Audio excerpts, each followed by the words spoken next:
सरस्वती मती प्रदे वसत्व मम जिह्वाग्रे सर्वविद्या प्रदा भव अलंकापुरी रम्य सिंहासनस्थं पदं भोजतेजस्पृति प्रदेशं विधीन्द्रादिदेवै सदा सुल्यमानं समाधिस्तमूर्तिं भजे नमो ज्ञानेश्वरा नमो ज्ञानेश्वरा नमो ज्ञानेश्वरा नमो ज्ञानेश्वरा नमो ज्ञानेश्वरा नमो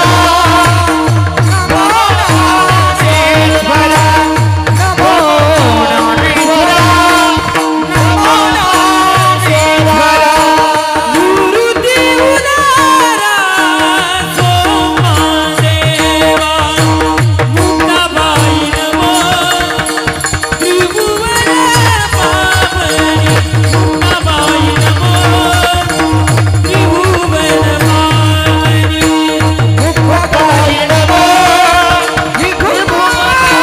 विभुमापावने मुक्ताबाई नमो विभुमापावने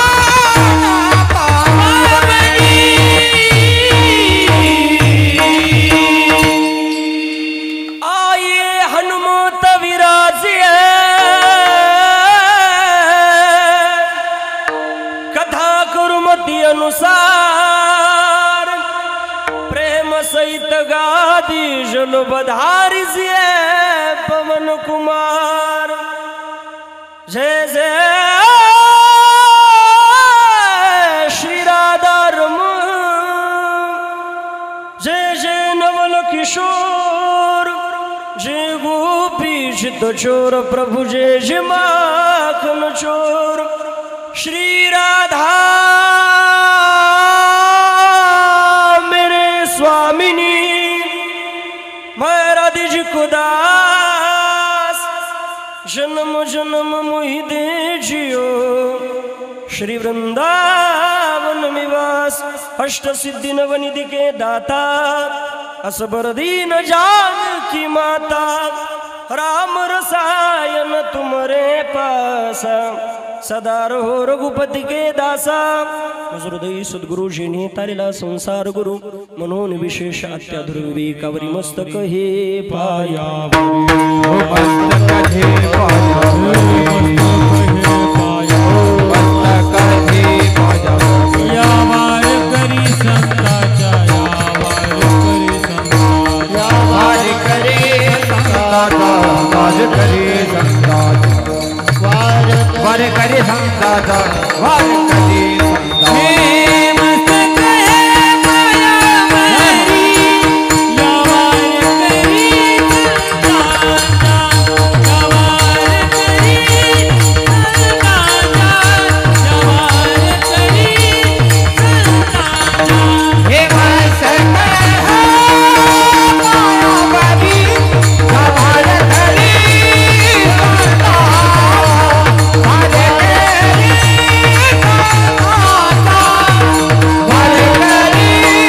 संताचा वार करे मस्तक हे पायावरी यावर करी संतांच्या मरणा हाती सुटली काया विचारिया निश्चय नासोनिया गेली खंती सहज स्थिती भोगाची प्रसूत प्राप्त स्थळी कीर्तन रूपी सेवेकरता निवडलेला भंग देवच्या सुप्रसिद्ध साधू वैराग्याची मूर्ती महंत पुतळे श्री संत श्रीमंत जगद्गुरु श्री तुकोबरांच्या अभंग गाथेमधील 4 चरणाचा अभंग असून आजच्या प्रसंगाला शोभणारा भंग कीर्तन रूपी सेवेकरता निवडला आहे विठ्ठल विठ्ठल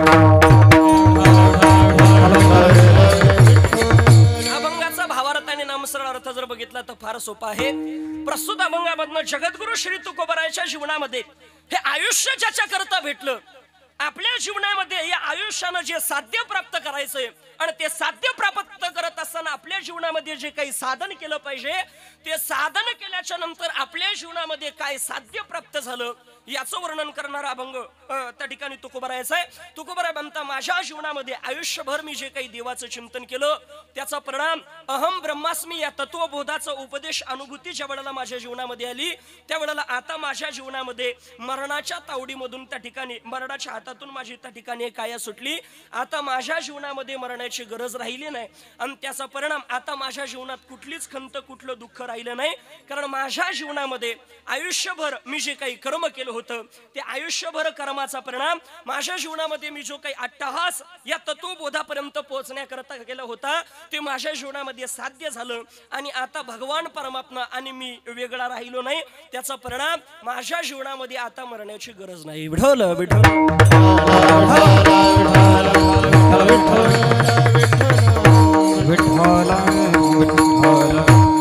अभंगाचा भावार्थ आणि नामस्मरणार्थ कीर्तन रूपी सेवेला सुरुवात करण्यापूर्वी अल्पासा परिहार द्यायचा तो म्हणजे असा आज किम निमित्तानं आपण सर्वजण या ठिकाणी जमला सर्वांना ज्ञात आहे सर्वांचे परिचित असणारे स्वर्गीय रामनाथ मुरलीधर श्रींग बाबांना आपल्यातून जाऊन आज 2 वर्ष त्या ठिकाणी पूर्ण होता आणि द्वितीय पुण्यस्मरणाच्या निमित्तानं हा भव्य दिव्य स्वरूपाचा हा कार्यक्रम आमचे श्रींग परिवार मला वाटतं बाबांच्या पत्नी आहे गंगा भागीरथी विमलाबाई रामनाथ श्रींग उत्तम रामनाथ श्रींग अरुण रामनाथ श्रींग मुलगा रत्ना अण्णासाहेब कदम मुलगी असा परिवार नातू पंतू भरपूर मोठा गोकुळासारखा परिवार आहे आणि आज द्वितीय पुण्यस्मरण आज इथं प्रथम पुण्यस्मरण जिथं आपल्या जीवनामध्ये करून या म्हटलं जातं तिथं द्वितीय पुण्यस्मरण जर इतक्या वैभवामध्ये होत असेल तर निश्चित बाबांच्या जीवनामध्ये काहीतरी भाग्य असेल गडे मी याच्या पुढे जाऊन सांगेल हे सगळे दिग्गज पाहिल्याच्या नंतर आमचे विकास महाराज असतील कैलास बाबा असतील आमचे शुभम महाराज असतील हे सगळे वारकरी संप्रदायाचे रत्न पाहिल्याच्या नंतर आज मला असं वाटतं गड्या या परिवाराच्या जीवनामध्ये इतका गोड सोहळा बाबांचा त्या ठिकाणी हा परिवार करतोय पण द्वितीय पुण्यस्मरणाचा हा कार्यक्रम नव्हता पाहिजे बाबांच्या शताब्दीचं कीर्तन पाहिजे होतं याच्यापेक्षा आगळं वेगळं या परिवाराने केलं असतं गड्या कारण बघा आज त्यांच्या जीवनामध्ये खऱ्या अर्थानं अतिशय गोड मी तर या परिवाराला भाग्यवान म्हणेल का या परिवाराच्या जीवनामध्ये अतिशय गोड त्या ठिकाणी बाबांची शेवटच्या कालावधीमध्ये तर काय सेवा केली मी माझ्या स्वतःच्या डोळ्यानं त्या ठिकाणी बघत होतो इतकी मनापासून त्या ठिकाणी सेवा केली आणि ज्यावेळेला ते दुःख आणि माझ्यावरती सुद्धा बाबांचं इतकं प्रेम होतं विकास बाबा मला आठवतं ज्यावेळेला त्या ठिकाणी आमच्या माऊंचा वाढदिवस होता बाबांच्या नातीचा आणि त्या निमित्तानं त्या ठिकाणी कीर्तन ठेवलेलं होतं आम्ही डिसेंबर महिन्यामध्येच आणि तुम्हालाही त्या ठिकाणी सांगितलेलं होतं निमंत्रण दिलेलं होतं पण पुढं बाबांचं त्या ठिकाणी प्रकृती बिघडल्या कारणानं तो कार्यक्रम रद्द झाला आणि रद्द झाल्याच्या नंतर इतकी बाबांची प्रकृती खालवली का बाबांना बोलता येत नव्हतं माणूस ओळखायला येत नव्हता पण अशाही परिस्थितीमध्ये मी जर घरी आलो ना तर आमचे काकान ते म्हणायचे का हो यांना ओळखलं आपले ऋषिकेश महाराज आले मला इतकं प्रेम करणारं त्या ठिकाणी माझ्यावरती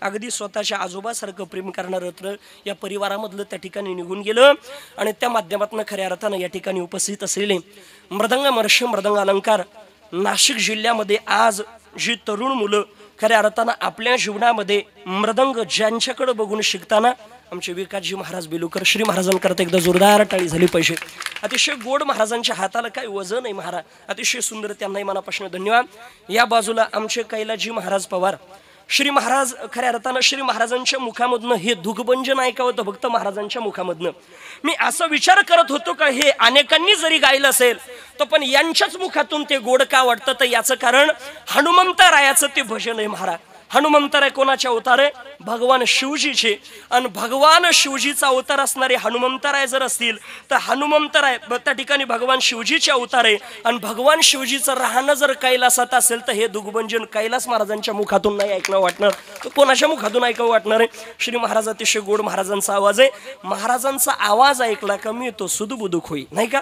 अगदी आपल्याला पुढे ते सुद्धा श्रवण करायचंय श्री महाराजांनाही मनापासून धन्यवाद अगदी खऱ्या अर्थानं आपल्या परिसराचंच भूषण खऱ्या अर्थानं श्रीराम त्या ठिकाणी श्रीरामपूर तालुक्याचं भूषण आमचे हरिभक्त पारायण शुभमजी महाराज श्री महाराजांना काय ज्ञानोबारायण देणगी दिली एकदा श्री महाराजांकरता जोरदार टाळ्या झाल्या पाहिजे या बाजूला ज्यांच्या संस्थेमधील हे सगळे विद्यार्थी आमचे राहुल बाबा अतिशय गोड स्वतः कीर्तनकार आहे महाराज पण तरी सुद्धा कीर्तनामध्ये टाळी घेऊन आहे विनेकरी त्यांनाही मनापासून धन्यवाद आहे आमचे प्रतीकदाता त्यांनाही धन्यवाद आहे या ठिकाणी आमच्या विकी दादाच्या साऊंड करता एकदा जोरदार टाळी झाली पाहिजे अगदी गोड साऊंड त्या ठिकाणी त्यांनी लावला आमचे भगवान काका वगैरे सगळे त्या ठिकाणी आमचे विनायक काका वगैरे सगळे या ठिकाणी उपस्थित आहे मातुवर्ग पितृवर्ग सगळ्यांना मनापासून धन्यवाद आणि सेवेला प्रारंभ अतिशय गोड यूट्यूब चॅनल सुद्धा आमचे मराठी कीर्तन असेल आपला जीवलग असेल आमच्या राहुल बाबांचा चॅनल आहे धर्म कीर्तन सगळ्यांना मनापासून धन्यवाद देतो आणि सेवेला प्रारंभ बघा 6 ते 8ची वेळ होती उशिरा सुरू झालं मी काही जास्त उशिरा संपवणार नाही कारण एकदा येणं घेतलं ढेकळाच्या वारात तुम्ही ढेकळे घेऊन मागं लागायला बसले नाही का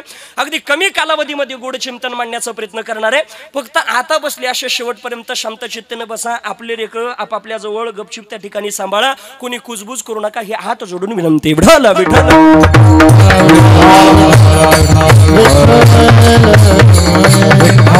कीर्तन रूपी सेवेकरता निवडलेला अभंग जगद्गुरु श्री तुकोबारायांचा आहे. तुकोबारा म्हणतं प्रत्येकाच्या जीवनामध्ये ज्याचा जन्म झाला त्याच्या जीवनामध्ये जावं लागणार आहे. कोणी असेल तरी महाराज म्हणता आएगा सो जाएगा राजा रंक फकीर. श्रीमंत असू द्या नाही तर गरीब असू द्या, श्रीमंताच्या जीवनामध्ये जाणं आहे, भिकाऱ्याच्या सुद्धा जीवनामध्ये मृत्यू येणार आहे. कोणाच्या जीवनामध्ये मृत्यू चुकवता येत नाही. येते नाही ऊर आले आमदारे, येते नाही ऊर आले आमदारे, येते बापू जीवगी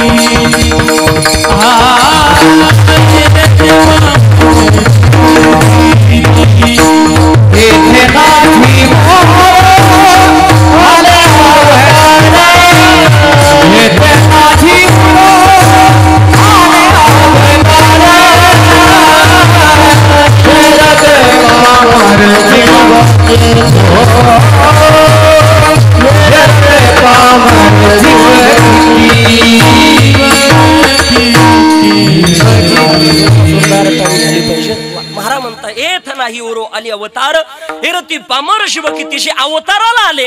त्यांच्या सुद्धा जीवनामध्ये एक ना एक दिवस अवतार संपावा लागला.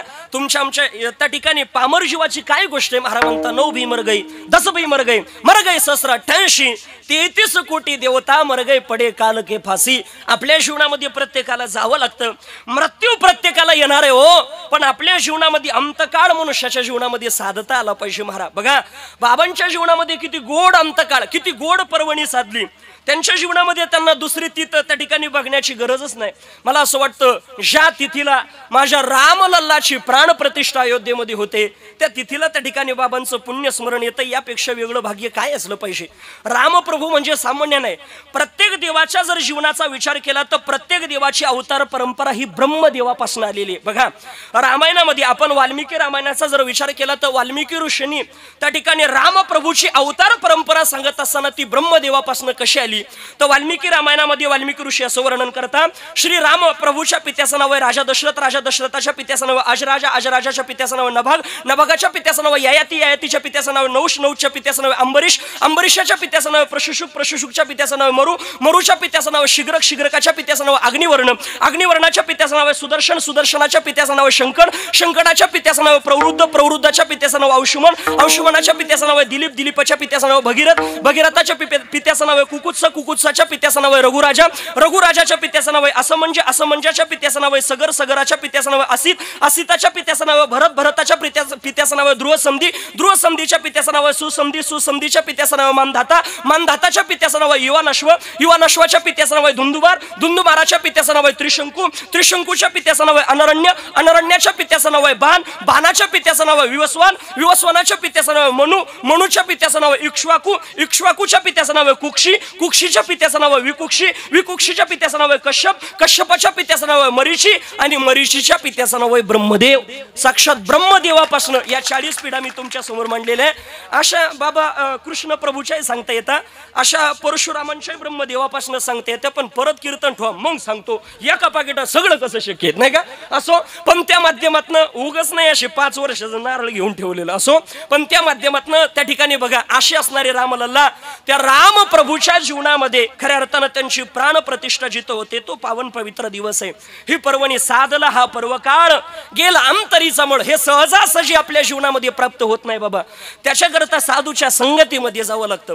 हे जीवन फार सुंदर आहे, पण या जीवनाचा आनंद जर आपल्या जीवनामध्ये काढावा, हे जीवन कशा करताय हे जर आपल्या जीवनामध्ये काढावं असं जर वाटत असेल तर महाराज म्हणता आपण समताची संगत केली पाहिजे. बघा समताची संगत केल्याशिवाय आपल्या जीवनामध्ये आपण देव आहे हे कळू शकत नाही, किंवा देव कसा ओळखायचा आहे देवाची ओळख करून देण्याची ताकद फक्त समतामध्ये. कारण हा जीव ममई वंश जीव लोके जीव भूत सनातना मनःषष्ठानी इंद्रियानी प्रकृती स्थानी करशती. भगवान परमात्मा गीतेमध्ये वर्णन करता अर्जुना ममई वंश हे माझे सगळे अंश आहे, हे सगळे जड जीव जे दिसताना हे माझे अंश आहे. पण प्रत्येक जीवाचं झालं असं बाबा का कर्म करत असताना तो जीव म्हणतो हे मी करतोय, पण ज्ञानोबा म्हणता मी केलं असं म्हटलं का त्याच्या जीवनात जन्म मरणाची येरझार होणार आहे, पण ज्याच्या जीवनामध्ये ज्यानं सगळं कर्म देवाला समर्पण केलं, ज्ञानोबा वर्णन करता हे मजचीच तव झाले परी म्या नाही केले, ऐसे जेने जाणतले तो सुट लागा. ज्याच्या जीवनामध्ये आपण पवित्र कर्म केलं पण मी नाही केलं असं जर म्हटलं तर तो जन्म मरणाच्या येरझारामधून चुकतो. बऱ्याच जणांना कुठल्याही कार्याचं श्रेय आपल्याला घ्यायची सवय असते, बरोबर आहे का ना.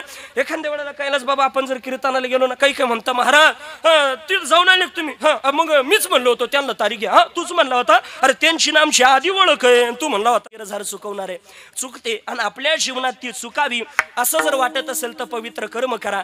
कारण भगवान परमात्म्यानं हा 3.5 हाताचा नरदेव कबीरदास महाराज म्हणता कशा करता दिला, औट हात का मानव देह भगवान ने तुझ दिया, लेकर तूने क्या किया, खाया पिया सुख से सोया, नाग जमाना खोया. याच्या पुढे जाऊन आमचे संत महात्मे सांगतात देवानं हा नरदेव कशा करता दिला, देवे दिला देह भजना मैना, देवे दिला देह भजना मैना, देवे दिला देह भजना मैना, देवे दिला देह भजना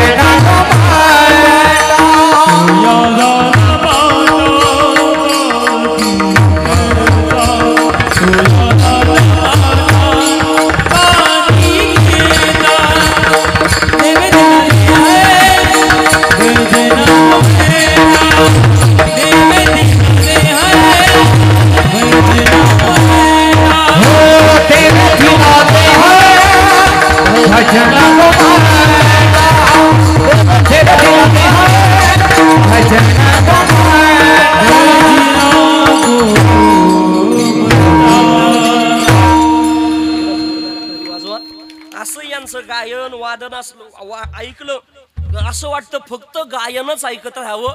पण काय माहितीये का, मी तुम्हाला फक्त गायन ऐकवलं असतं, पण कीर्तन झालं ना, एखादं जर भेटलं कस काय कार्यक्रम झाला, सगळं गायकामुळं नाही तर त्याला काय जमत होतं त्याच्यामुळे हे मला हे करणं नाही का. पण असो, त्या माध्यमातून महाराज म्हणता देवे दिला देह भजना गोमटा, तो या झाला पाठा बाधिकेचा. भगवान परमात्म्यानं हा नरदेव त्याच्या भजना करता दिला. म्हणून पवित्र साधना आपल्या जीवनामध्ये त्या ठिकाणी केली पाहिजे. आणि तो देव या नरदेवानं ओळखता आला पाहिजे, त्या देवाची प्राप्ती करता आली पाहिजे. आणि तो देव ओळखण्याचं सामर्थ्य फक्त संतांमध्ये, तेच ओळख करून देणार, दुसरं नाही. बघा, आपल्या बापाची ओळख जशी आई करून देते ना महाराज, तसं देवाची ओळख करून देण्याचं सामर्थ्य फक्त संतांमध्ये गड्या. बघा कशा पद्धतीनं संताकडे गेल्याच्या नंतरच त्या ठिकाणी आपल्या जीवनामध्ये देवाची ओळख होते. शास्त्रामध्ये गोड प्रसंगाला सांगतो लक्षामध्ये. एकदा प्रसंग असा निर्माण झाला, काय झालं माहितीये का, कण्व नावाची ऋषी आहे आणि त्या ऋषींच्या त्या ठिकाणी आश्रमामध्ये शकुंतला आणि दुच्छितेचा त्या ठिकाणी विवाह झाला. पण दोघांचा विवाह झाल्याच्या नंतर त्यांच्या जीवनामध्ये त्या ठिकाणी जास्त कालावधीमध्ये एकत्र राहता आलं नाही. कारण त्या दुष्यिताच्या जीवनामध्ये दुर्वास महामुनीचा शाप होता का तुझ्या जीवनामध्ये त्या ठिकाणी तुझ्या पत्नीचा विसर पडेल. त्याचा परिणाम त्या ठिकाणी तो निघून गेला दुष्यित.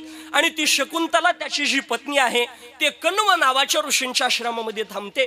आणि बराच कालावधी लोटल्याच्या नंतर त्या ठिकाणी प्रसंग असा निर्माण होता, कालांतरानं त्या ठिकाणी 12 वर्षाचा कालावधी या गोष्टीला जातोय. आपल्या पतीला सोडून दुष्यित गेलेला आहे. 12 वर्षाचा कालावधी लोटल्याच्या नंतर त्यांच्या जीवनामध्ये त्या ठिकाणी त्यांना पूर्वी एक मुलगा झालेला होता, त्याचं नाव होतं भरत. तो भरत किती ताकदवान होता, शास्त्र असं वर्णन करतं का तो सिंहाचा जबडा उचकून सिंहाचे दात मोजायचा. इतकी पवित्र ताकद त्याच्या जीवनामध्ये होती. आपलं सुद्धा सामर्थ्य कमी नाही गड्या, पण माणसाच्या जीवनामध्ये माणसानं ठरवलं ना, आपण जर म्हटलं मला देव व्हायचं, देव होण्याचं सुद्धा सामर्थ्य. पण आपल्या जीवनामध्ये आपण सगळ्या गोष्टी, आपली ताकद आपण विसरून गेलेलो आहे गड्या. कारण आपण छत्रपती शिवाजी महाराजांच्या कुळामधले, आपण धर्मवीर संभाजी महाराजांच्या कुळामधले. म्हणून असा असणारा भरत नावाचा राजा त्या ठिकाणी त्या सिंहाचे दात मोजायचा. एक दिवसाचा त्या ठिकाणी प्रसंग असा निर्माण होतो, तो दुष्यित ज्या वेळेला त्या कण्व नावाच्या ऋषींकडे त्या ठिकाणी निघाला आणि एका सरोवराजवळ त्यानं पाहिलं का तो भरत सिंहाचा जबडा उचकून त्या ठिकाणी त्याचे दात मोजतोय. हे पाहिल्याबरोबर त्यानं पाहिलं हा कोण आहे, लक्षामध्ये आला हा तर आपला पुत्र आहे. त्याच्या जवळ गेला, आपला हा पुत्र आहे. कारण त्याच्या लक्षामध्ये कसं आलं तर त्या ठिकाणी तो आपल्या पत्नीला त्या ठिकाणी विसरलेला होता, पण पत्नीनं दिलेली अंगठी एका मच्छीनं गिळालेली होती आणि ती मच्छीनं काही कालावधीनंतर त्या सरोवरावरती टाकलेली होती. आणि ती पाहून त्याच्या जीवनामध्ये त्याच्या पत्नीचं, त्याच्या मुलाचं स्मरण त्याच्या जीवनामध्ये होतं. आणि तो ज्या वेळेला तिथं आला आल्याबरोबर त्या ठिकाणी त्या भरताला म्हणतोय, भरता तू माझा पुत्र आहे बाबा. तो म्हणला कसं शक्य, माझं सामर्थ्य पाहून तुम्ही लगेच काही नाथ लावलं, जमणार नाही म्हटले. म्हणले अरे खरंच तू माझा पुत्र आहे. मी नेहमी सांगत असो, एखादा मुलगा जर चांगला निघाला ना बाबा, कोणी त्याला माझं माझं म्हणतं, पण ते जर खोडकर निघालं कोणीच माझं म्हणत नाही. बघा एखाद्या वेळेला बाबा आपल्या घरात एखादं पोरग चांगलं गाणारं वाजवणारं निघू द्या, बाप म्हणतो पोरग बघा कसं आपल्यावर गेलं, आई म्हणती पोरग बघा कसं आपल्यावर गेलं. आत्याच वेगळंच राहतं, बया तुमच्या नाही गेलं फुईव गेलं फुईव, आता कसं गेलं तिलाच माहिती नाही का. पण हेच जर ही चित्र निघालं बाबा, बाप म्हणतोय आपल्यावर नाही गेलं, हे फटकून काढलं बाय. आई म्हणते आपल्यावर नाही गेलं बया. आणि सासूचं वेगळंच राहतं, बया आमच्या खानदानीत नव्हतं, कोणाच्या खानदानीतलं काय म्हणजे अवघड असतं नाही का. म्हणून त्या माध्यमातून सांगितलं भरता तू माझा आहे. माझा आहे म्हटल्याबरोबर भरतानं सांगितलं बाबा तू नाही, तुम्ही काय हे नातं लावताय. तेवढ्यामध्ये त्या ठिकाणी शकुंतला तिथं येते आणि त्या शकुंतलाने सांगितलं भरता हाच तुझा पिता आहे. असं म्हटल्याबरोबर त्यानं आपल्या पित्याचा त्या ठिकाणी स्वीकार केला. मला मुद्दा हा मांडायचा आहे, जसं आपल्या जीवनामध्ये भरतानं आईनं त्या ठिकाणी त्या भरताला सांगितलं हा तुझा पिता आहे, त्यावेळेला त्या पित्याची ओळख त्याच्या जीवनामध्ये झाली. त्या पद्धतीनं या जीवाच्या जीवनामध्ये खऱ्या अर्थानं हा देव आहे हे संत रूपी आईनं सांगितल्यानंतरच कळतं. विठ्ठल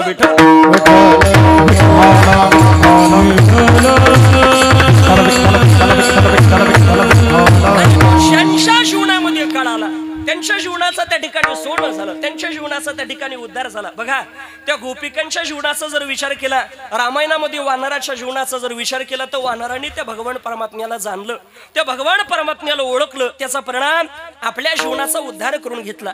गोपिकांच्या जीवनाचा जर विचार केला तर गोपिकांच्या जीवनामध्ये गोपिका त्या ठिकाणी स्वतः भक्ती करून संत पदाला प्राप्त झाल्या आणि भगवान परमात्म्याची भक्ती केली. बरं इतकी भक्ती केली का त्या भक्तीमध्ये तहान भूक सगळं विसरून गेल्या. मुरली वाले हो बंसी वाले, मुरली वाले हो बंसी वाले, मुरली वाले हो बंसी वाले,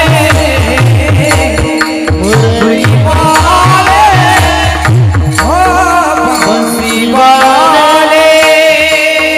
मैं तो सुध बुध खोई तेरे प्यार में, मैं तो सुध बुध खोई तेरे प्यार में, मैं तो सुध बुध खोई तेरे प्यार में, सब कुछ भूल गई तेरे सुल्तान में, जो चला दे पीर लगा दे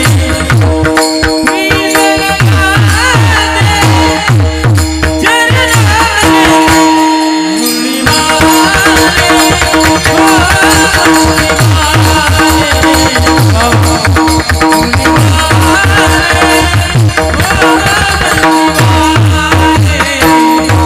हो मुरली वाले हो बंसी वाले, हो मुरली वाले हो बंसी वाले.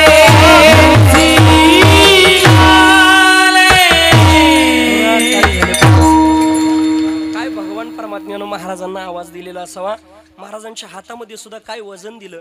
बरं याच्या पुढे जाऊन सांगू, फक्त आमच्या विकास बाबा गोड वाजवता यात विशेष नाही, तुम्ही त्यांच्या संस्थेवरती जायचं. 100-150 विद्यार्थी, त्यापैकी कुठल्या विद्यार्थ्याला बोलवायचं आणि त्यांच्या समोर बसवायचं, तसाच बाज वाजवणार महाराज. इतकी विद्यार्थ्याकडून सुद्धा त्या ठिकाणी साधना करून घेतली महाराज. म्हणजे काही स्वतःपुरतं त्या ठिकाणी नाही, पण अतिशय गोड. महाराज म्हणता आपल्या जीवनामध्ये त्या ठिकाणी मी तहान भूक त्या गवळणी त्या ठिकाणी विसरल्या. याच्या पुढे जाऊन सांगू, त्या गवळणीच्या जीवनामध्ये इतकी इतक्या गवळणी उच्च पदाला पोहोचल्या का उद्धवाच्या सुद्धा जीवनामध्ये देवाच्या सोबत राहून ज्ञानाचा अभिमान होतो. त्यावेळेला उद्धवाला सुद्धा त्या गवळणींकडे आपल्या जीवनातला अभिमान घालवण्याकरता जावं लागतं. इतकी पवित्र साधना केली. आणि त्या गोपिकांच्या जीवनामध्ये एकदा भगवान परमात्मा प्रसन्न झाला आणि गोपिकांना म्हणतो, हे गोपिकांनो काहीतरी मागा माझ्याकडं. त्यावेळेला गोपिकांनी सांगितलं, देवा काही नकोय. अगं काहीतरी मागा. त्यावेळेला सांगितलं, देवा तुला द्यायचंच असेल तर एकच दे. काय? किशोरी कुछ ऐसा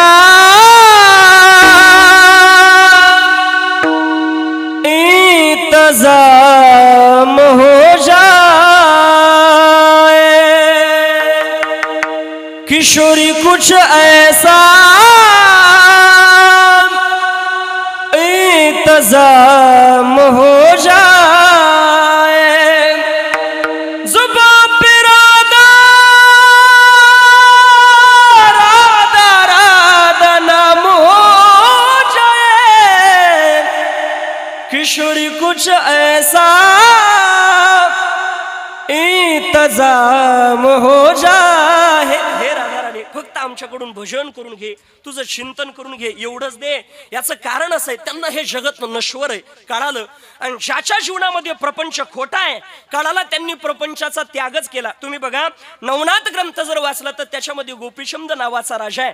ज्यावेळेला आईच्या जीवनामध्ये स्वतःच्या आईनं उपदेश केला, बाळा यातलं काही सोबत येणार नाही. जालिंदरनाथांना त्या ठिकाणी गुरु केलं, प्रपंचाचा त्याग केला. भरताच्या जीवनामध्ये प्रपंचाचा त्याग केला, वनामध्ये जाता साधना करता. कारण त्यांना माहिती हा प्रपंच खोटा आहे.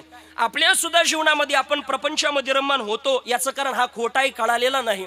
आणि आपल्या जीवनामध्ये ज्या दिवशी खोटा आहे हे कळालं, आपण त्याच्यात कसं रममान होणार नाही. आमचे गुरुवर्य माऊली बाबा आम्हाला पाठात एक उदाहरण सांगायचे बाबा विनोदानं, आपल्याला याच्यात हे सुख नाश पावणार आहे किंवा हे सुख खरं नाहीये हे कळाल्यानंतर आपण कसं याच्यात रममान होणार नाही. आमचे गुरुवर्य उदाहरण सांगायचे.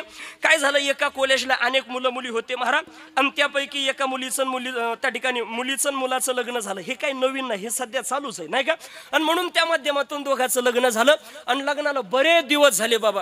आणि एक दिवस काय झालं माहितीये का, त्या ठिकाणी त्या मुलानं त्या ठिकाणी त्याच्या पत्नीला प्रश्न विचारला, का ग आपल्या कॉलेजमध्ये एवढे सगळे मुलं असताना बरं दिसायला सुंदर, कोण पैशानं श्रीमंत, कोण असं बुलेट घेऊनच यायचं म्हटले, पण एवढं सगळं असून म्हटले तू माझ्या सोबतच विवाह काऊन केला बरं असं म्हटले. बरोबर ते म्हटलं, ती म्हटली आता जाऊ द्या ना आपल्या लग्नाला. म्हणजे लाजू नको. नाही म्हणले आता जाऊ द्या ना, किती दिवस म्हणजे असं लाजू नको, मोकळं सांग काहून लग्न केलं.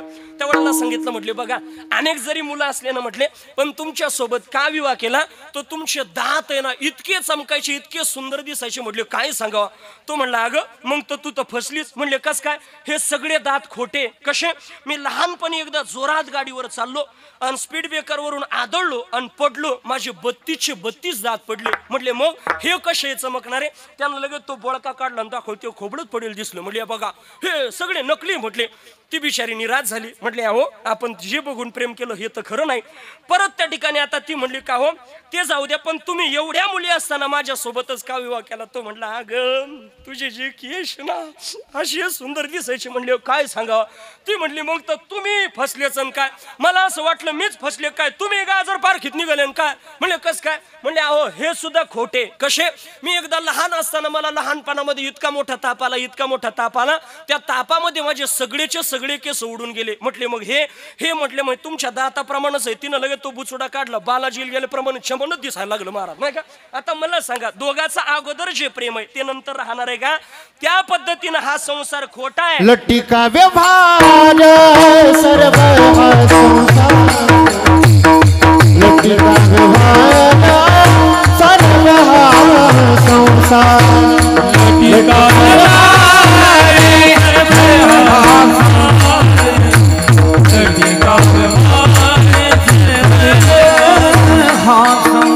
लट्टी का व्यवहार सर्व हा संसार, लट्टी का व्यवहार सर्व हा संसार, लट्टी का व्यवहार सर्व हा संसार, लट्टी का व्यवहार सर्व हा संसार.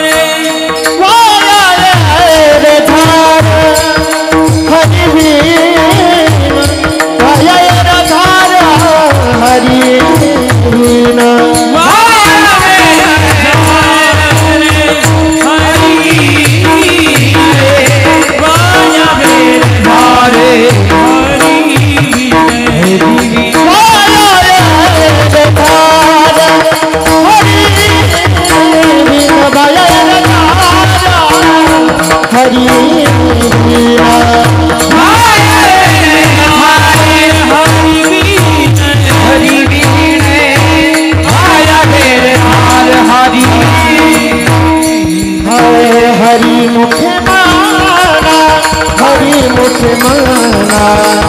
हरिमुखे म्हणा हरिमुखे म्हणा हरिमुखे म्हणा हरिमुखे म्हणा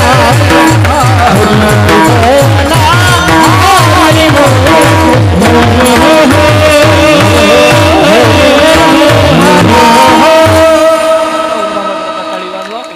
हा संसार कसा आहे ज्ञानोबारा वर्णन करता लटिका व्यवहार सर्व हा संसार वाया येर झाला हरिविन हरीशिवाय हे जगत सगळं नश्वर आहे यातलं काही सोबत येणार नाही आपल्या सोबत येणार फक्त भगवान परमात्म्याचं चिंतन आहे कारण महाराज म्हणता क्या लेके आया बंदे क्या लेके जाएगा 2 दिन की जिंदगी है 2 दिन का मेला 2 दिन की जिंदगी है 2 दिन का मेला भगवान परमात्मा 2 दिवसाचा विषय महाराज आमच्या आयुष्यामध्ये काय काही सोबत येणार रहना नहीं देश वीराना है रहना नहीं देश वीराना है रहना नहीं देश वीराना है रहना नहीं देश वीराना है ये संसार कागज की पुड़िया ऊन पड़े डूब जाना है रहना नहीं देश वीराना है रहना नहीं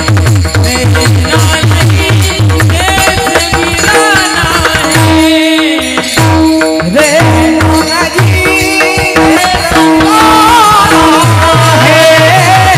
वीराना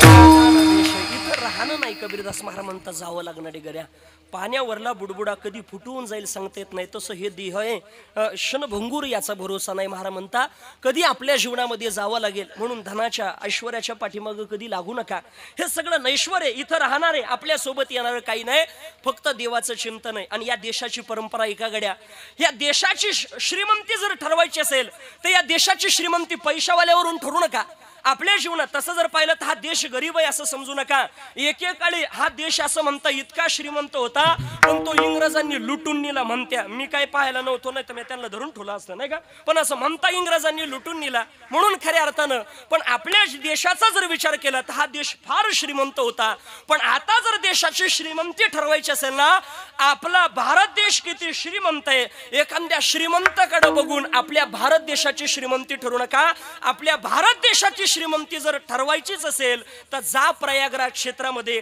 आणि तिथं कुंभमेळ्यामधले साधू पहा ती खरी आपल्या भारताची त्या ठिकाणी श्रीमंती आहेत गड्या आपल्या जीवनामध्ये याच्या पुढे जाऊन सांगू जसं प्रयागराजला वारकऱ्यांचा कुंभ चालू आहे तर मला वाटतं पौष वारीच्या निमित्तानं त्या ठिकाणी तिथं जसा साधूंचा कुंभ चालू आहे प्रयागराजला तसं त्या ठिकाणी त्र्यंबकेश्वरला पौष वारीच्या निमित्तानं जणू काही वारकऱ्याचं कुंभच आहे गड्या तिथं सुद्धा जाऊन एकदा स्नान करा कुंभ स्नान तुमच्या जीवनामध्ये घडल्याशिवाय राहणार नाही कारण तिथं सुद्धा तिथं जर त्या ठिकाणी इथं सुद्धा त्र्यंबकराज भगवान परमात्मा आहे स्वतः निवृत्तीनाथ दादा भगवान शिवाचे अवतार आहे आणि हनुमंतरायाचं प्रागट्य अंजनेरी पर्वत ते सुद्धा भगवान शिवाचेच अवतार आहे अशा 3 रूपामध्ये भगवान शिवजीनं ज्या ठिकाणाला नांदावं ना ते पवित्र ठिकाण म्हणजे त्र्यंबकेश्वर आहे कोण आहे व निवृत्तीनाथ दादा इथं बसलेल्या प्रत्येकाची अपेक्षा असेल का मला जगातले सगळे तीर्थ करावे बरोबर आहे का नाही सुरेश काका प्रत्येकाला वाटतं मी जगातले सगळे तीर्थ बघावे जगातल्या सगळ्या तीर्थाचं पुण्य माझ्या जीवनामध्ये घडावं पण ज्याच्या जीवनामध्ये जगातले सगळे तीर्थ बघायला जायची त्या ठिकाणी बघायला जाणं शक्य नसेल ना पण आपल्याला जगातल्या सगळ्या तीर्थाचं पुण्य भेटावं असं वाटत असेल तर दुसरीकडे जाऊ नका या माझ्या त्र्यंबकेश्वरला माझ्या निवृत्तीनाथ दादाकडं आणि निवृत्तीनाथ दादाच्या चरणावरती सकाळ ही तीर्थे निवृत्तीचे पायी सकाळ ही तीर्थे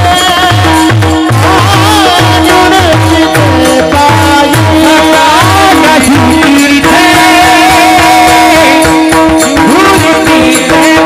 निवृत्तीचे पायी सकाळ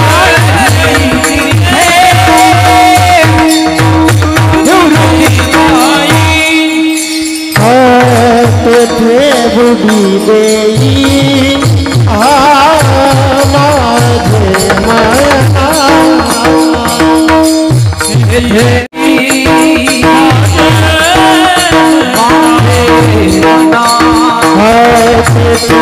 बुडी देई माझे मना तेथे बुडी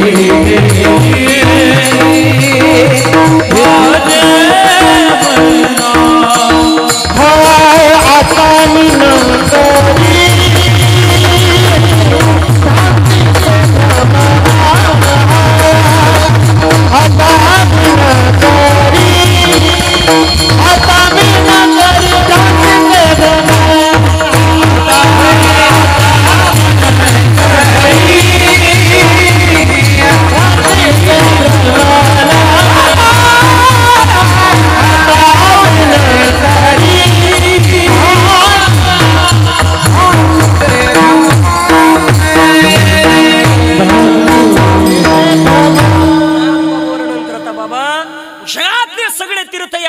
असं वाटत असेल तर सगळ्या तीर्थांना जाणं शक्य नसेल ना.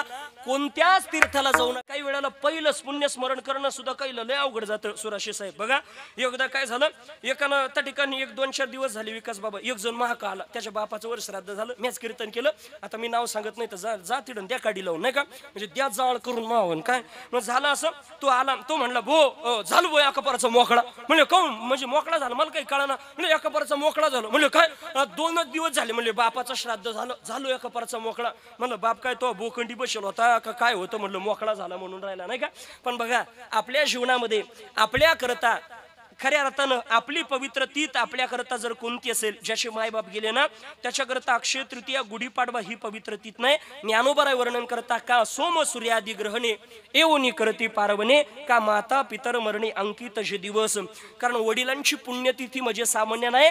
नाद बाबा वर्णन करता वडिलांची पुण्यतिथी स्वर्गीय जे पूर्वज जीवती.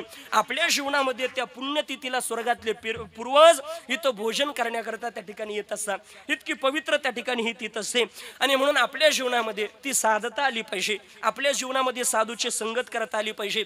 कारण महाराज म्हणता, राजा तुला जर वाटत असेल ना या नर्द्यानं तुझा उद्धार व्हावा, चांगलं व्हावं, तर एकच काम कर, काय, संतन के संग लाग रे हो तेरी अच्छी बनेगी.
करता टाळी झाली पाहिजे. इतके गोड महाराज नाही तर हे लेकर आपण चांगले समजतो. ते किती विचित्र, फक्त गुरुवार यांनाच विचारा. आई म्हणती बाबा एखाद्या दिवस रविवारच्या दिवशी सुट्टी असली ना, बाब्या इकडे शाळात राहतो तेच बरोबर राहतं गाड्या. लेकर म्हणजे नाही अवघड. आता काय झालं, येता येता मग प्रकृती बिघडली, सगळी पाहिलं थोडी जरा बघितलीच नाही का. आणि मी गेलो एका दवाखान्यात, आपलं मेडिकलमध्ये गेलो गुरुजी. मेडिकलमध्ये गेल्याच्या नंतर ते टॅबलेट वगैरे घ्यायला लागलो. आणि टॅबलेट घेत असताना महानंतर 2 लेकरं आली, लहानली बारकी. आणि ते नंतर आले ना आधी नंबर लावल्या. मला 10 रुपयाच्या शॅम्पूच्या पुढे दे म्हटले. आता असं म्हटलं, मी म्हटलं जाऊ द्या भाऊ, हे लेकर कधी पान उतारा करतील सांगता येत नाही, लागू द्या म्हटलं त्यांचाच नंबर. शॅम्पूच्या पुढे घेतल्या, 10ची नोट दिली, ते निघून चालले. मेडिकलला थांब म्हणले. म्हणजे काय झालं, ही नोट चालणार नाही. म्हणजे काऊन चालणार, 10चा शॅम्पू घेतला 10 नाही म्हणले. अरे 10ची नोट दिली ना, पण म्हणले नोट दिली ही चालणार नाही का बरं, हिच्यात गांधीजीच नाही म्हणले. गांधीजी कुठे गेले, ते पोरं म्हटले गांधीजी कुठे गेले माहितीये का, अंघोळ गांधीजीची चालू आहे, त्यांनी शॅम्पूच्या पुढ्या सांगितलं म्हणून घ्यायला आलो होतो म्हटले, नाही का. म्हणजे चांगली तितकी चित्र. पण महाराज म्हणता, आपल्या जीवनामध्ये उद्धार व्हावा असं जर वाटत असेल तर संतन के संग लाग रे तेरी अच्छी बनेगी. आपल्या जीवनामध्ये चांगलं व्हावं असं जर वाटत असेल तर संताची संगत केली पाहिजे. कारण अंत काळाच्या वेळेला एक तर देव उपयोगाला येतो किंवा साधू उपयोगाला येतो. बाकी कोण येत नाही. बघा संत कसे अंतकाळाच्या वेळेला उपयोगले तर तुकोबाराच्या चरित्रामध्ये गोड प्रसंग आहे गड्या. त्या ठिकाणी एकदा प्रसंग असा निर्माण झाला. संताजी जगनाडे महाराज आपल्याला सगळ्यांना माहिती आहे. तेली समाजामध्ये संताजी महाराजांचं प्रागट्य झालं.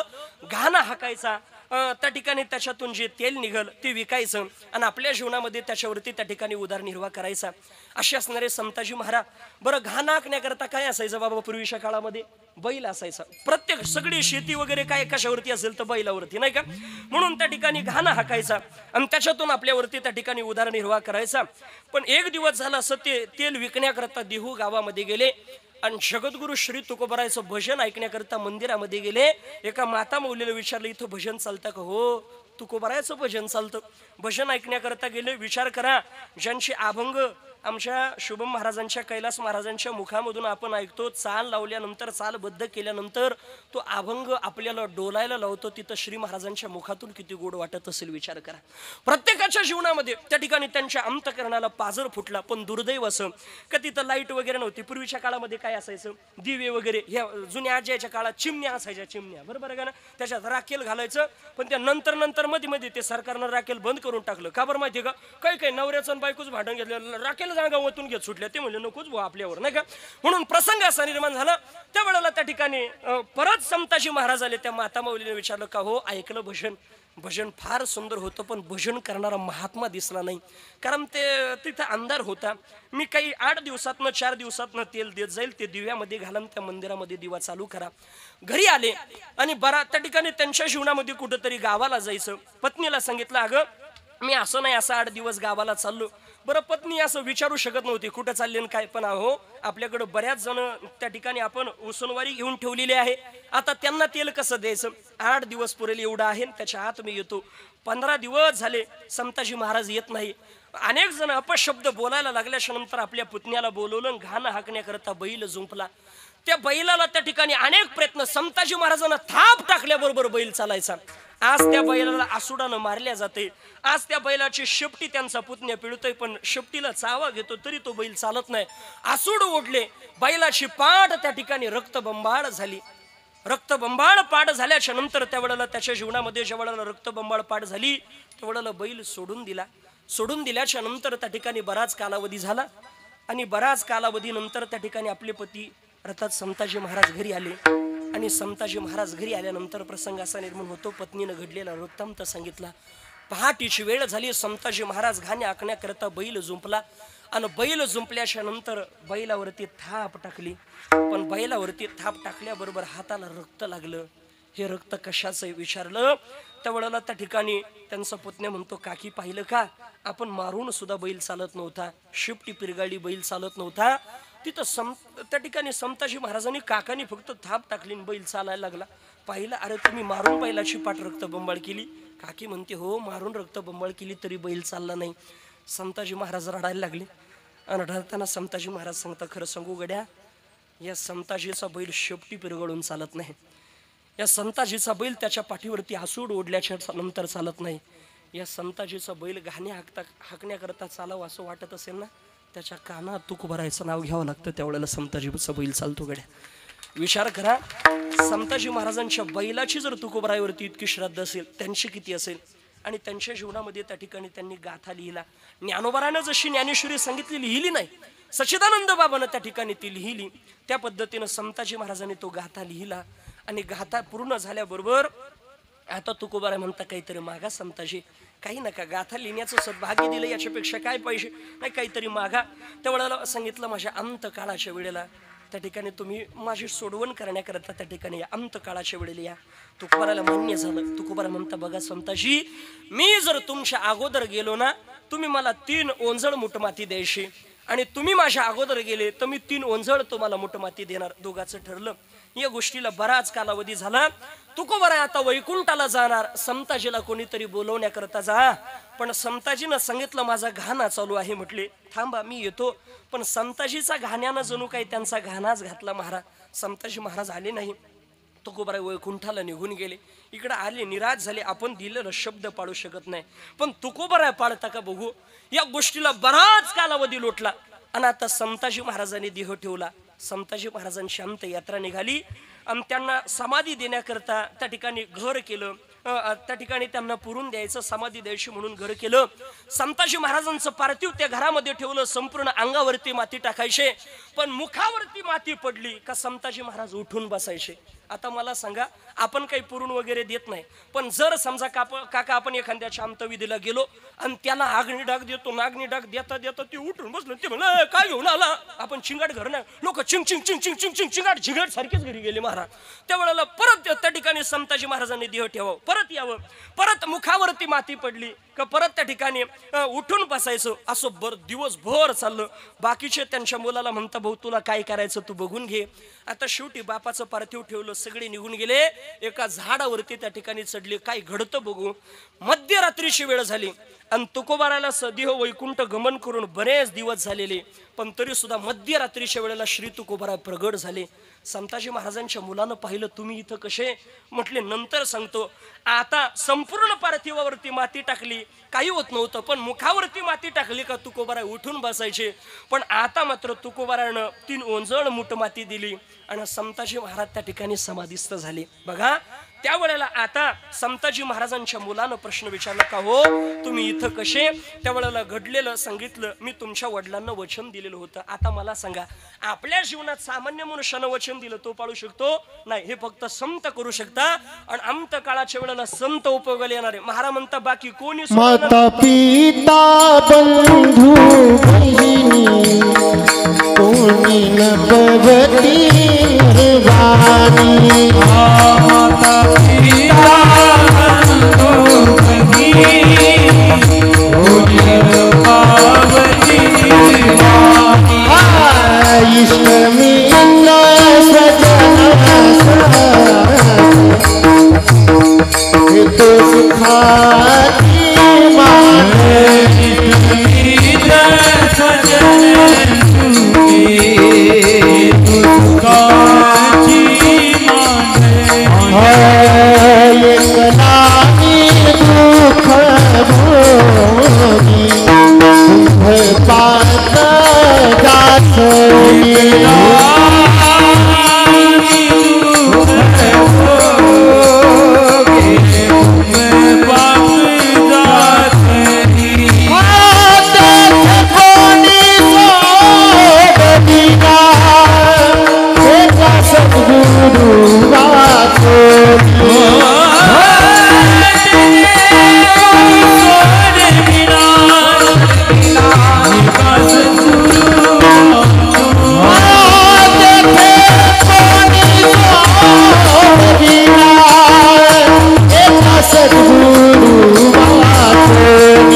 वेळेला फक्त सद्गुरू सोडणारे. बाकीचे तुका म्हणे तुला सोडविना कोणी. तुका म्हणे तुला सोडविना कोणी.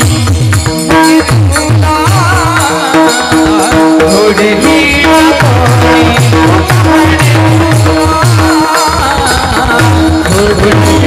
कोणी.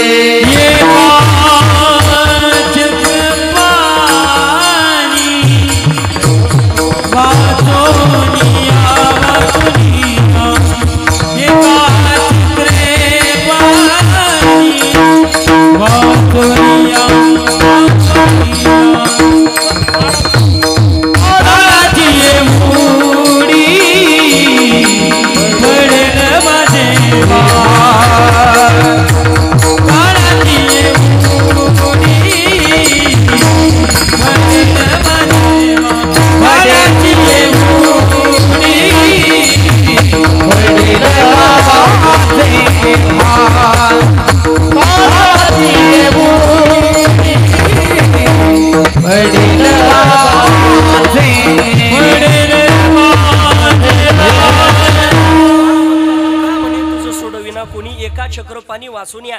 एक भगवान परमात्मा आणि एक सद्गुरू सोडले तर आपल्या जीवनामध्ये कोणी सोडवणार नाही. म्हणून आपण देवाचं चिंतन केलं पाहिजे, देवाचं भजन केलं पाहिजे आणि त्या भजनाला जोड पवित्र कर्माची असली पाहिजे, त्याला जोड दानाची असली पाहिजे. हे दान धर्म ज्या वेळेला एखादा जण पाहतो ना, आता काही काही उगच काहीच मुळ्यात दुखत मग ते म्हणतात का हो हे कशा करता. अरे हे दान धर्म इथं जितका करू ना तितका आपल्या जीवनामध्ये भेटणार आहे. त्याची फल आपण देवा करता 100 रुपये खर्च करा, तुमच्या जीवनामध्ये त्याचे 1000 पटीनं भेटल्याशिवाय राहणार नाही गड्या.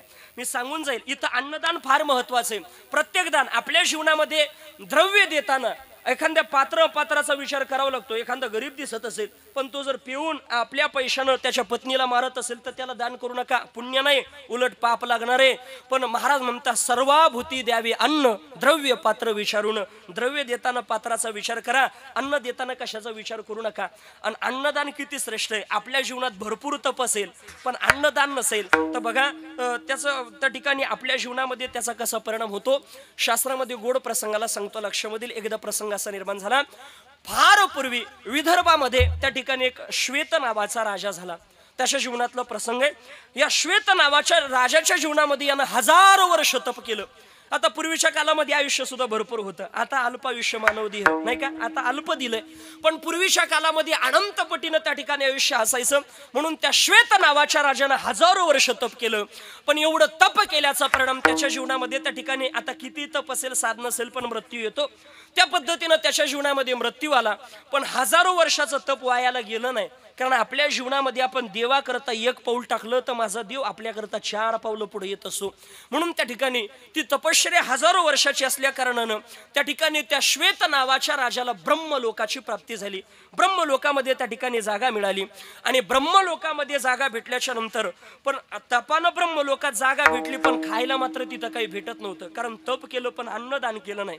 मग त्याचा परिणाम असा झाला का त्याच्या जीवनामध्ये त्या ठिकाणी त्याला जर भूक लागली तर त्याला मृत्यू लोकामध्ये यावं लागायचं आणि स्वतःच्या शरीराचं मांस खावं लागायचं.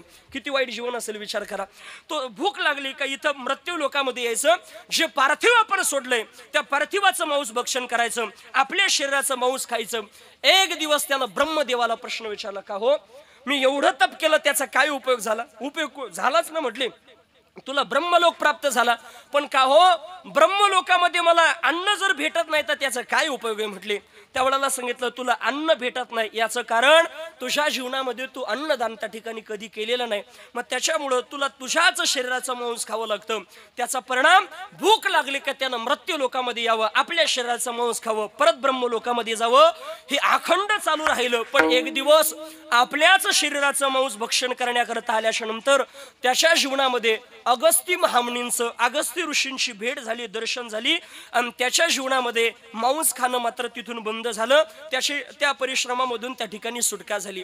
मला मुद्दा हा मांडायचा तपाच्या साह्यानं तुमच्या जीवनामध्ये सद्गती प्राप्त होईल.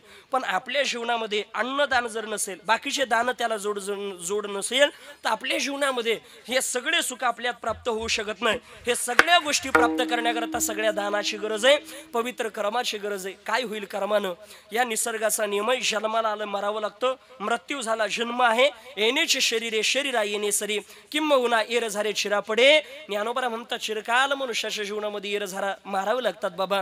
मग ह्या येरझारा चुकण्याकरता काय केलं पाहिजे तर पवित्र कर्म केलं पाहिजे, देवाचं चिंतन केलं पाहिजे, पवित्र साधना केली पाहिजे. तुकोबार आहे तुम्ही आम्हाला सांगता हो साधना करा, जन्म मरणाच्या येरझारामधून सुटका होईल. पण तुम्ही साधना केली, तुमची जन्म मरणाच्या येरझारामधून सुटका झाली.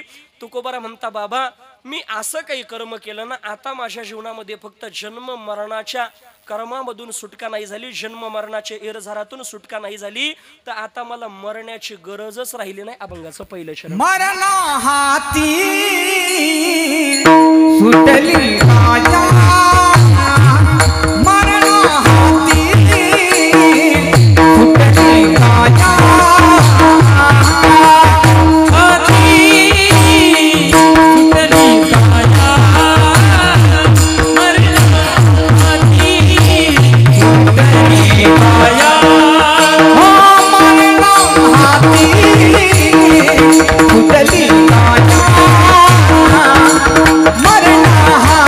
मरना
कैलास महाराजांचं गायन, विकास महाराजांचा मृदंग ऐकल्यानंतर आपल्या हृदयाला पाजर फुटेल यात विशेष नाही. एखादा दगड सुद्धा तिकडे डुलत असेल इतकं गुड गायन वादन आहे महाराज, नाही का? हे फुकट नाही महाराज, याला जन्मोजन्मीची साधना असावी लागते. ज्ञानोबा कोणावरती कृपा करत नाही. महाराज म्हणतात, तुकोबा म्हणता, बाबा माझ्या जीवनामध्ये मरण हाती सुटली काया विचार येणीचे. माझ्या जीवनामध्ये मरणाच्या तावडीमधून आता माझी काया सुटली. त्याचा परिणाम माझ्या जीवनामध्ये कुठलीच खंत राहिली नाही. कारण नासोनिया गेली खंती सहज स्थिती भोगाची. कारण माझ्या जीवनामध्ये मी आयुष्यभर ही स्थिती प्राप्त होण्याकरता अहम ब्रह्मास्मी या तत्वबोधाचा पर्यंत पोहोचण्याकरता जे काही परिश्रम केले होते ते परिश्रम सगळे आता माझ्या जीवनातलं ते सगळं दुःख आता माझ्या जीवनामधून निघून गेलं. याचं कारण असं झालं, आता तुकोबा म्हणता मी आणि देव वेगळा राहिलो नाही, आम्ही दोघं एकच झालो. त्याचा परिणाम आता माझ्या जीवनामध्ये मी वासुदेव तत्व होता या बोधाचा उपदेश माझ्या जीवनामध्ये झाला आणि भगवान परमात्म्याला अखंड मी कंठामध्ये धारण केलं. कंठी धरला कृष्णमणी अवघाजनी प्रकाश. त्या न्यायाप्रमाणे आता माझ्या जीवनामध्ये मला कळालंय हे जग सगळं असार आहे, सार फक्त भगवान परमात्मा आहे. फलकट तो संसार येथे सार भगवंत. त्या पद्धतीनं माझ्या जीवनामध्ये मी भगवान परमात्म्याची प्राप्ती केली आणि आता माझ्या जीवनामध्ये उद्धार झाला. कारण तुकोबा म्हणता, बाबा मला माहिती आहे इथं बाकीचं नातं आपल्या सोबत येणार नाही. कारण नाथबाबांना सुद्धा कैलास बाबा एका ठिकाणी गोड वर्णन केलं, आपल्या जीवनामध्ये बहीण आपली नाही, कोणी कोणाचं नाही रे, नाही कुणाचे नाही रे, नाही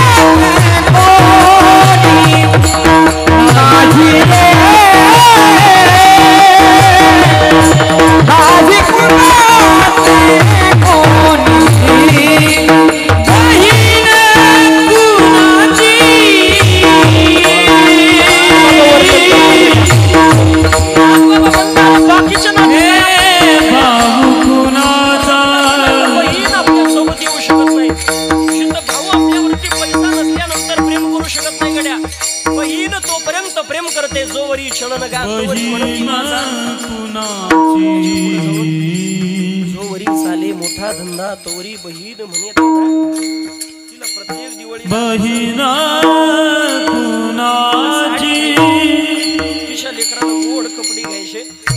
बस माझ्या भावासारखा भाऊ नाही, कुठपर्यंत जोपर्यंत पैसा आहे तोपर्यंत बहीण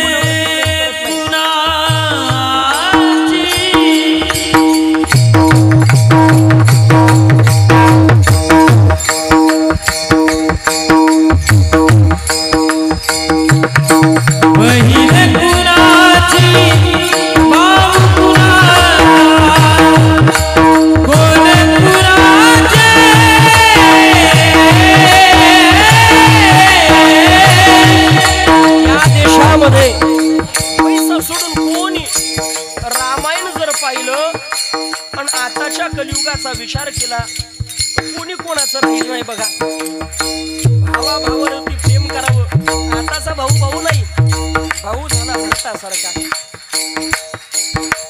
आपल्यावरती प्रेम करणारी आई झाली कौशल्य आई सर्वासारखी. अरे किती प्रेम केलं रे. ज्या वेळेला माझे राम प्रभू वनवासामध्ये जाणार बाबा, राम प्रभू वनवासामध्ये गेले आणि सुमंतजी माझ्या राम प्रभूला सोडून आले आणि सोडून आल्याच्या नंतर विचारलं, सुमंता का रे बाबा माझा राम कुठे, माझा राघव कुठे. मैया तुझ्या रामाला सोडून आलो. कौशल्य आई साहेब रडते म्हणते, मला कसा माझा राम सोडून गेला हो. कसा मला टाकून गेला,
बसलेली सगळी बॅच हेच ऐकण्याकरता बसलेली.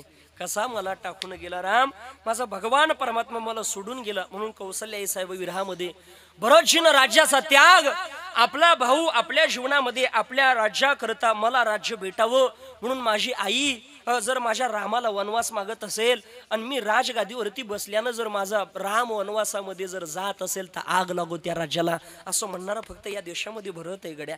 म्हणून आपण त्या महाराष्ट्राच्या मातेमध्ये जन्माला आलो. खऱ्या अर्थानं भाग्यवान पवित्र जीवन जगा गड्या. बाकी कोणी आपलं नाही महारा. आपल्या जीवनामध्ये फक्त त्या ठिकाणी आपले संत आहे, देव आहे. तसं जर पाहिलं तर आपल्या जीवनामध्ये कोणी नाही असंही म्हणून चालणार नाही. आपल्या जीवनामध्ये आपल्यावरती प्रेम करणारी माय आहे, आपल्यावरती प्रेम करणारा बाप आहे. पण तोपर्यंत आपल्या जीवनामध्ये कळत नाही, जोपर्यंत आहे तोपर्यंत. बाप शब्द काय असतो ना, आज या श्रींग परिवाराच्या जीवनामध्ये विचारा 2 वर्ष त्या ठिकाणी पूर्ण होता. बाप हा शब्द सुद्धा बाप करी जोडील बाप करी जोडील बाप करी बाप करी जोडी गुराथे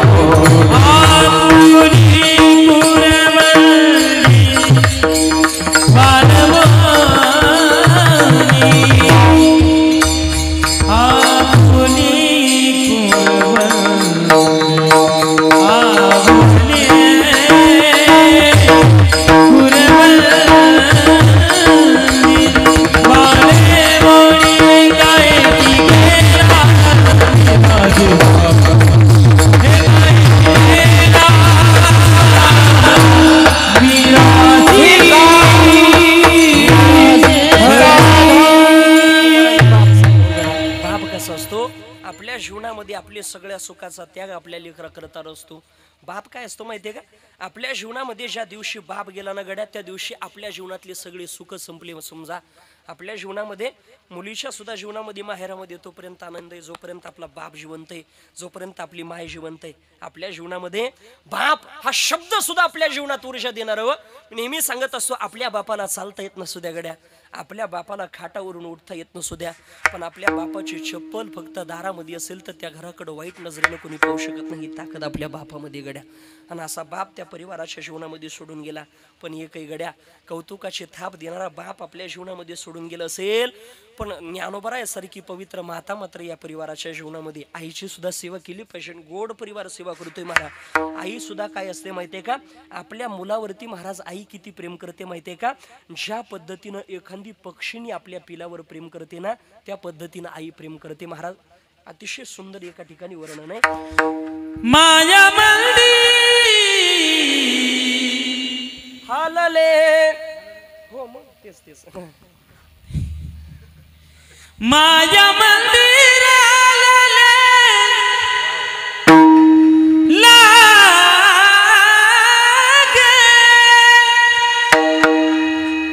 माया मंदिर लागे कलश फुटाया आज गाया पछीने जाई पिलाना बेटाया आज गाया पछीने जाई ज्या पद्धतीने एखादी पक्षी आपल्या पिलावरती प्रेम करते ना, त्या पद्धतीने आईचं प्रेम असते गड्या. आणि म्हणून खऱ्या अर्थानं आपल्या जीवनामध्ये ज्ञानोबा वर्णन करता सकल तीर्थाची धुरी जे का माता पितरे तया सेविसी किर शरीर लोण की जे. या पद्धतीनं खऱ्या अर्थानं या परिवारामधले श्रींग परिवारामधले आमचे बाबा, खऱ्या अर्थानं आमचे रामनाथ बाबा, नावही रामनाथ आहे आणि रामप्रभूच्या प्राणप्रतिष्ठेला पुण्यस्मरण येतं, हे महत्त्वाचं आहे. असे बाबा आपल्याला सोडून 2 वर्ष पूर्ण होत आहे. त्यांच्या पश्चात त्या ठिकाणी त्यांचा परिवार आहे आणि गोड ही सेवा करतोय. देवाकडे एक प्रार्थना करेल, देवा द्वितीय पुण्यस्मरण करण्याचं सद्भाग्य या परिवाराच्या जीवनामध्ये दिलं. असे 5 नाही 50 पूर्ण हो, 50 नाही असे शताब्दी आमच्या बाबांच्या पुण्यस्मरणाची या परिवाराकडून घडो. आणि मला वाटतं शताब्दीला हेच गायक वादक असो, हीच ज्ञानोबा प्रार्थना करतो. अतिशय गोड, म्हणजे तुम्हाला वाटत नाही का, हा हा ऐकणार आहे हेच राहणार, काही काळजी करू नका, नाही का. पण अतिशय गोड. म्हणून त्या ठिकाणी पुन्हा एकदा सगळ्यांना धन्यवाद देतो. आमच्या विकास बाबांनी गोड मृदंगाची साथ संगत केली. कैलास बाबा आहे, शुभम महाराज आहे, राहुल महाराज, विनेकरी. एकदा सगळ्यांकरता कडकडून जोरात टाळ्या झाल्या पाहिजे. साऊंड सुद्धा आमच्या विकी दादाने इतका सुंदर लावला ना महाराज, काय गोड साऊंड लावला महाराज, नाही का. अगदी सुंदर. नाही तर सगळं गोड असतं साऊंड पशी बिघडतं, नाही का. म्हणजे स्वयंपाकाला साधनं भरपूर असतात, पण त्या माता माऊलीला जर कळत नसलं ना, पोळी करताना नेमकं पुरणात पोळी ते काय पुरण कात घालावं का कात काय कळत नसलं, अवघड होऊन जातं, नाही का. पण अतिशय गोड आहे, त्यांनाही धन्यवाद. खऱ्या अर्थानं वारकरी संप्रदायाच्या नियमाप्रमाणे सगळ्यांनी एकदा मोठ्या प्रेमानं भजन करा. विठो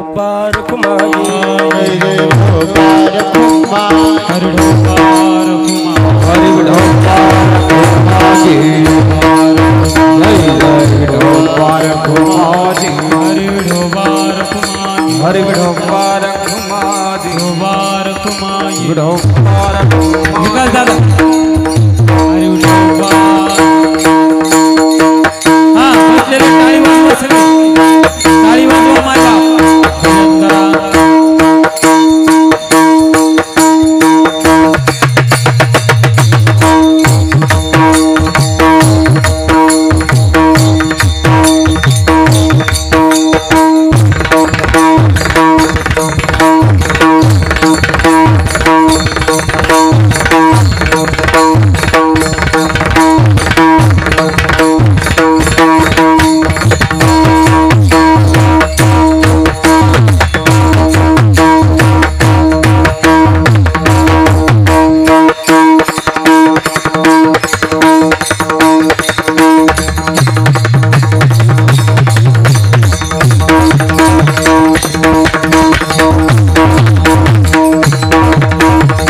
वार कुमाई वार कुमाई वार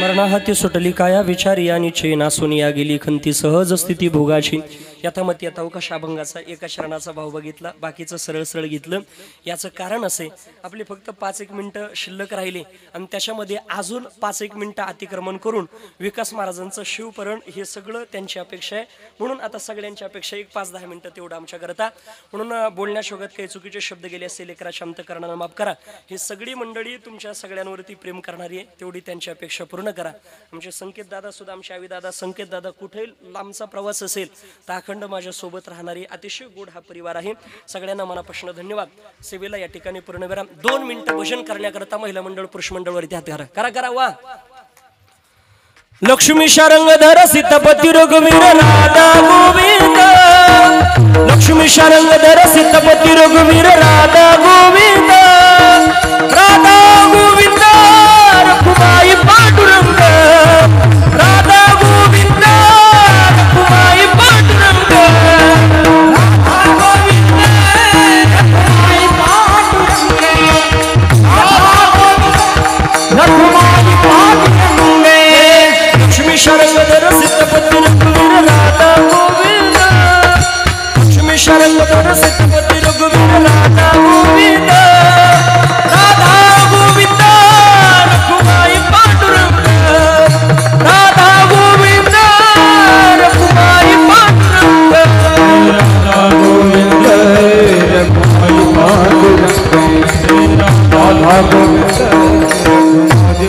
पांडुरंग राधा गोविंद रघुमाई पांडुरंग राधा गोविंद रघुमाई पांडुरंग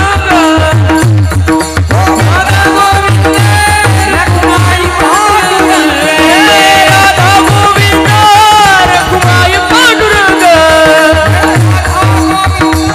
रघुमाई पांडुरंग लक्ष्मी शारंगधर सीतापती रघुवीर राधा गोविंद लक्ष्मी शारंगधर सीतापती रघुवीर राधा गोविंद राधा गोविंद रघुमाई पांडुरंग राधा गोविंद रघुमाई पांडुरंग राधा गोविंद रघुमाई